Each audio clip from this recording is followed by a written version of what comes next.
Welcome to Real Estate Real Talk with Selling Salt Lake. I am your host, Marilee Rowley, and I'm so glad you're here today. I'm so happy, Gayle, that you could come in and talk to me today. So this is my friend, Gayle Thomas. We've actually been friends for 26 years. Can you believe that? Lucky me. Lucky me. Gayle was a neighbor and friend, and then we moved away, and we didn't see each other for a long time. And then you decided to get into real estate. So you came to talk to me several years ago. Yes. When you were just starting your journey and deciding. So that's what we want to talk about today is what were you doing before? Why did you decide to change? And how do you like it? That's a loaded. Well, this is a hard question to start with because I'm still finding my why. Truthfully, okay. Well, start with what you were doing before. I'm an interior designer. Okay. I had been that for decades. That's what you knew me as. Mm-hmm. And I loved it. I knew exactly what I wanted to do in high school, and I pursued it, and that's where I stayed. But unlike a lot of people that can't see their full potential, and it's interesting how other people can see your potential. Uh-huh. And I had people, mainly family, saying, you should be in real estate. You'd be good at that. And I'm like, no, not for me. Because you were happy. You liked what you were doing. I did. Yeah. I really did. I felt fulfilled. But that's when I came to you a few years past just to inquire what it entailed. And it is hard work. You were right. It is. Isn't it more work than it seems like from the outside? But I have to say, I absolutely love it. Oh, good. So it took me a few years to come on board again. When I did decide, I think timing is everything, and I was ready. And I have not looked back. I feel like this is fulfilling me in so many more capacities. Oh, good. And I feel like I can help people in a much broader but narrower skill set. Yeah. Well, and you're still using your designer skills, I know, because you're offering staging as one of the benefits to your clients, and they are lucky clients because Gayle has a great eye for design and is a wonderful stager. But tell me, how does it differ? What is the difference between interior design and staging for the general public? Well, staging for the general public, you're not as personality defined. You're not necessarily solving somebody's personal problems of what's not working for their house. You're trying to go to the masses, but yet make it feel cozy and make them realize that they could live in that space. And if it's done tastefully and well done, it doesn't matter necessarily the style. It'll be pleasing to them. They can respect the floor plan, the layout, and envision themselves there. That makes a lot of sense because if you're doing interior design for a person to solve a problem that they have and you're having to highlight their aesthetic and what's good about it and sometimes people have a different vision for their own homes than the general public typically enjoys. So when you're designing for a particular client and you're conforming your ideas to their design aesthetic and solving their problems, that could be different than kind of a neutral, tasteful palette that the public would enjoy. Absolutely. And there's always, with your client as an interior designer, you're always working with a budget and a deadline. This, you're still working on a deadline, but it's not a budget. You're doing mostly to enhance the house that is already there. Right. Yeah, and that's a good way to think about it. Like, how can I enhance this room? How can I draw the eye to the vaulted ceiling? Or how can I make sure that people don't miss the molding or whatever is special about the house? You want to make sure that that's what stands out because the furniture obviously leaves. Yes. So do you like staging more than design? In some aspects, yes, because I don't have to answer to a client if I miscommunicated and didn't get the mark on what their taste or what their desires were. That doesn't apply. Yeah, that's true. That's true. You can do it for yourself in the house. So I still get my creative juices satisfied by staging for my real estate clients, and it serves in a different purpose in that it's not just filling a need. I love doing it because it's an investment to them. I like to see how much more money I can get them. And Yeah. that's a whole different mind shift than I ever had before. Before it was like, does this serve their needs? Does this meet their function? Now it's like, is this going to get them top dollar? Is this going to give them more money with my expertise as opposed not to? Oh, yeah. And that's such a good point to bring up. I've seen that happen a lot of times where a house just doesn't sell when it's not staged. It's hard for human minds to sort of envision space unless there's context. So unless you have a sofa in a room, you can't really tell how big the room is. Isn't that interesting? Or depth. Depth is huge. It's like learning to drive a car at first. You're so nervous because you can't judge that depth when you're first driving. And that's what the furniture does, and placement is. It does give it to scale of the room. Plus, it also creates the depth of it in photographs. Yeah, absolutely. Defines the space. And times when I really appreciate when a house is staged is if, for example, if you're in kind of a small space and you're like, how would I fit a dining table in here? It's hard to envision it, but if somebody has already put one in there, then your own creativity can kind of jump off that starting point. Like, oh, this is where I would put it. I would actually change the shape or size to suit my family or whatever. But it just gives you that jumping off point. So I think staging is really key. I stage all my listings too. But so when you decided, okay, I'm gonna veer off. I'm not totally changing. I'm gonna change my interior design skill set to a staging skill set and a helping people buy and sell real estate skill set. What are the challenges you faced when you decided to change your business? Besides the fact of saying realtor correctly? See, I still want to put an extra syllable in there. I know. Let's just, for the masses, it's realtor or realtor, but not realtor.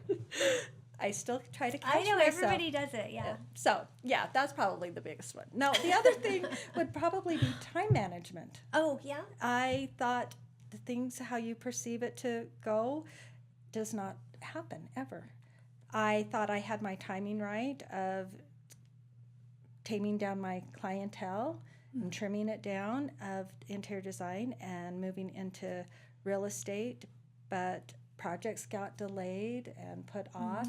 So it seemed to all hit at once. Oh, yeah. I still had big clientele projects, and I was starting to get real estate clients, and time management became the biggest issue for me.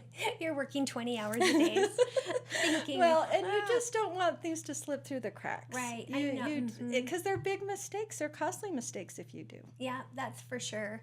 And one thing that people might not totally understand about real estate is, like you mentioned earlier, every single piece of it is attached to a deadline. Yes. So you sign a contract with a client, you have a deadline where you've got to deliver.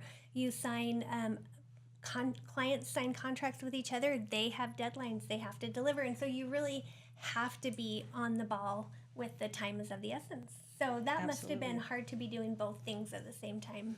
It was very much a challenge. I didn't see my family much, and but you knew that it would slow down and come to an end if I learned to manage really quickly and out of desperation, and that was really key for me to go into real estate. Oh, yeah.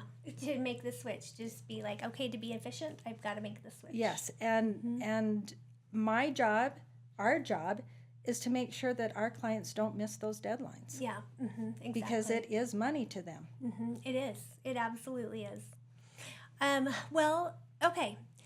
So now that you've been doing real estate full-time for a couple of years, okay, back to your design background, but what are the design trends you're seeing right now as people purchase properties? What do they like? What do they don't like?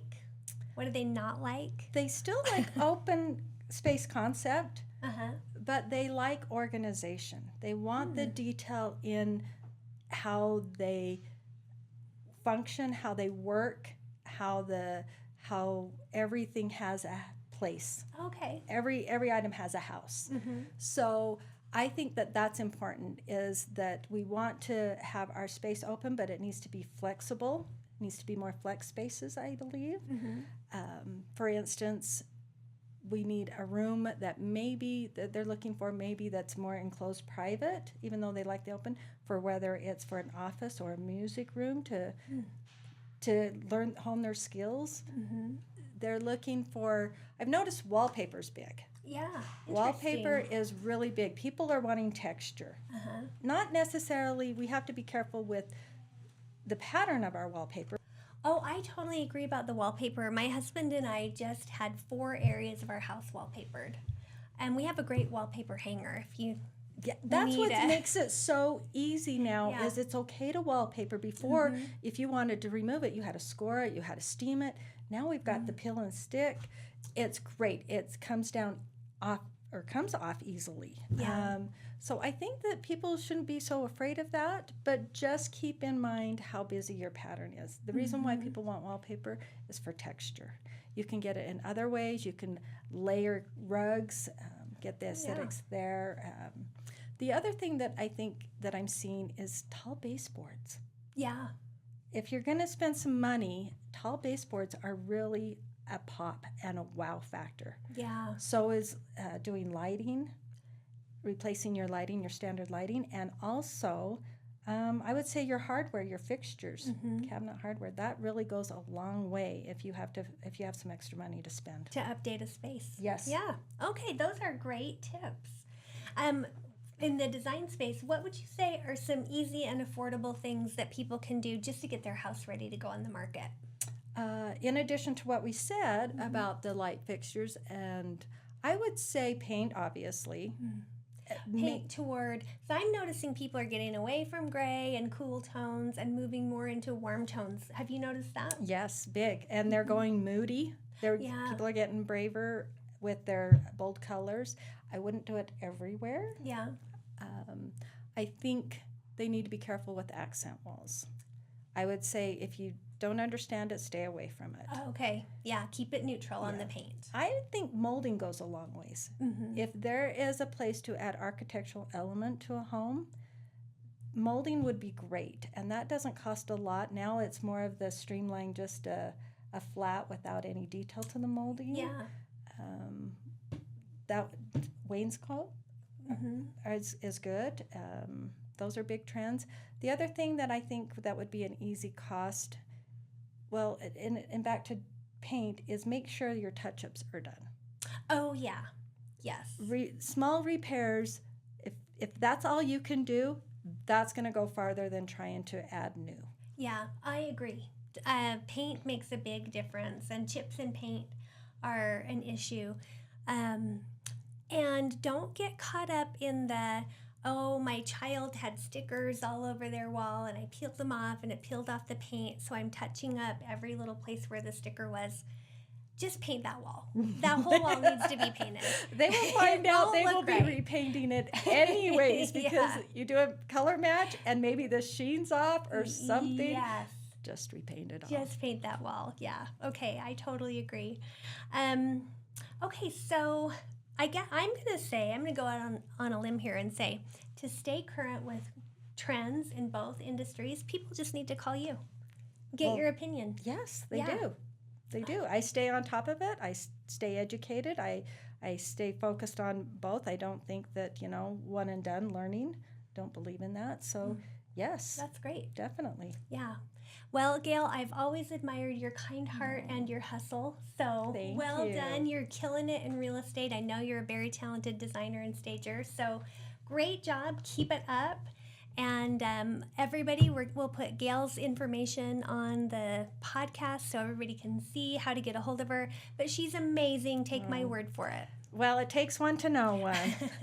I picked this brokerage for a reason. Oh, you are nice. Thank you. Thank you. And thanks to our producers today. We have Camaro Holt on video. We have Kat Aspel running our soundboard. Couldn't do it without these two ladies. So thanks a bunch, everybody. And we'll catch you next time. Thanks so much for joining us today. We are real estate professionals who are dedicated to bringing you home.